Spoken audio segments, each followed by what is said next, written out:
Assalamualaikum warahmatullahi wabarakatuh. Saya Fitri Ajuhra dari kelas 12 MIPA 4 ingin menjelaskan tentang hukum syara. Hukum syara adalah segala kitab Allah, ayat atau hadis mengenai perbuatan mukallaf, orang yang sudah baligh dan berakal, baik mengenai perintah melaksanakan atau meninggalkan, atau pilihan melaksanakan atau tidak. Contoh-contoh ayat atau hadis mengenai sholat, puasa, zakat, haji, zina, judi, qisas, makan, minum, berpakaian, dan sebagainya. Ayat atau hadis mengenai sebab-sebab wajib sholat, syarat sah yang membatal jumlah rakaatnya. Macam-macam hukum syara. Hukum taklifi yaitu ayat atau hadis yang berisi perintah melaksanakan atau meninggalkan, atau pilihan melaksanakan atau meninggalkan seperti ayat atau hadis mengenai sholat. 2. Hukum wada'i, yaitu ayat atau hadis yang berkaitan dengan pelaksanaan hukum taklifi seperti sebab-sebab wajib sholat. Pembagian hukum taklifi terbagi menjadi 5, 1.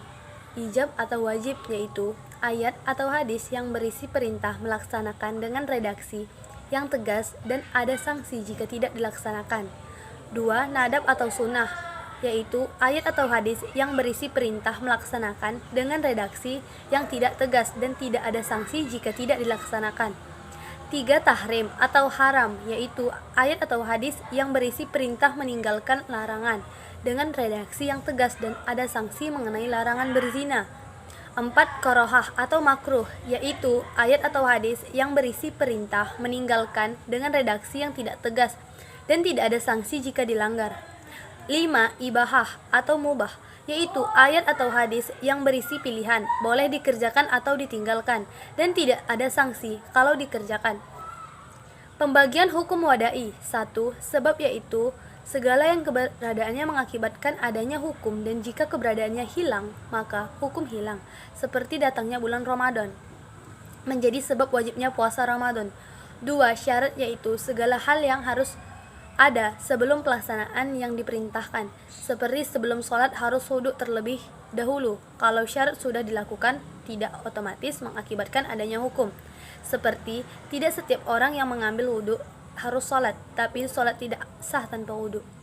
3. Mani, yaitu segala yang keberadaannya mengakibatkan hilangnya hukum, seperti adanya haid mengakibatkan hilangnya kewajiban sholat. Membunuh mengakibatkan hilangnya hak untuk mendapatkan warisan. Perbedaan agama mengakibatkan hilangnya hukum, bolehnya menikah, dan sebagainya. 4. Sah, yaitu terpenuhinya sebab, syarat, rukun, dan tidak adanya mani dalam pelaksanaan hukum, seperti sahnya sholat jika telah masuk waktu. 5. Batal yang tidak terpenuhinya sebab, syarat, rukun, atau adanya mani dalam pelaksanaan hukum, seperti batalnya sholat. 6. Azimah, yaitu hukum yang dikerjakan sesuai dengan aturan yang ditetapkan dalam keadaan normal, seperti wajibnya bulan Ramadan bagi yang dewasa, wajibnya sholat pada waktunya, haramnya makan makanan yang haram, dan sebagainya. 6. Rukhsah, yaitu adanya kebolehan untuk melaksanakan hal-hal di luar yang telah ditetapkan dalam keadaan tidak normal karena adanya kesulitan atau keadaan darurat, seperti boleh tidak puasa Ramadan bagi musafir tetapi menggantinya di hari lain. Bolehnya menjamak sholat, yaitu melakukan sholat di luar waktunya, seperti sholat asar dikerjakan di zuhur. Bolehnya makan makanan yang haram jika jiwa terancam, dan sebagainya. Sekian tentang hukum syara dari saya. Assalamualaikum warahmatullahi wabarakatuh.